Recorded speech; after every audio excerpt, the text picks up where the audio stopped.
What if Australia had been discovered by the Chinese first? What if I told you that Australia could have been a country with imperial dragons instead of kangaroos? What if, instead of blonde surfers on sunny beaches, we had Chinese generals drinking green tea at sunset in Sydney?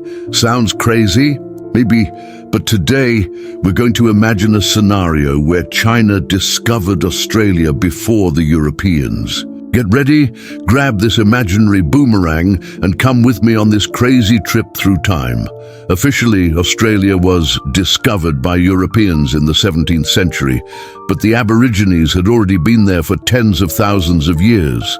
However, on the other side of the planet in the 15th century, the Chinese fleet commanded by Admiral Zheng. He was already sailing the oceans with gigantic ships, bigger than Columbus's. What if Zheng He had decided to turn the helm a little further south? Boom, land in sight, Australia. The Chinese reach the coast of Australia before the British.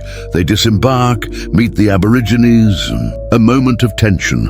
But instead of war, there is tea, literally. The Aborigines offer native roots. The Chinese respond with porcelain and basic kung fu.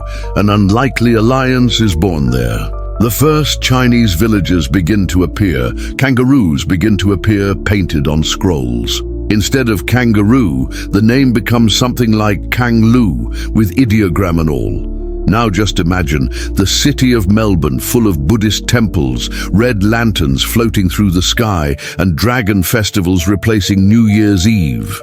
The cuisine, forget fish and chips. Here the menu is yakisoba with kangaroo meat and dumplings stuffed with emu.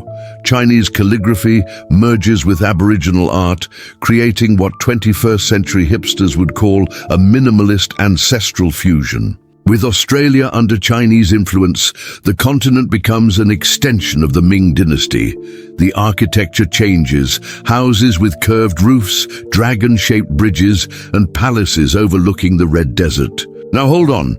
The Chinese introduce the compass, gunpowder, and paper. Australia, once isolated, becomes a trading power in the southern hemisphere. And yes, boomerangs are now sold with a panda painting and an imperial certificate. The 19th century arrives. Europe tries to colonize, but finds an Australia strengthened and allied with Asia. London sends ships. Beijing sends an even larger fleet. Result? Australia never becomes a British colony. No English accent. No mate, cricky, or barbecue on the beach. Now the accent is toned, and the main dish is Peking duck with eucalyptus root. The flag, a golden dragon over the Australian map. And the national anthem begins with a gong. Today, in 2025, Australia would be known as the Pearl of the South Pacific. The Sydney Olympics would open with a fan and drum show. Steve Irwin, he would still exist, of course, but dressed in bamboo armor. The world would be completely different. And you would be here watching this video in Mandarin with English subtitles. So, did you enjoy this trip back in time where Australia became an extension of China? Imagine the kangaroo learning Tai Chi while holding a spring roll. If this video made you laugh, think or imagine an alternative future where surfing is replaced by Chinese lion dancing. You know what to do.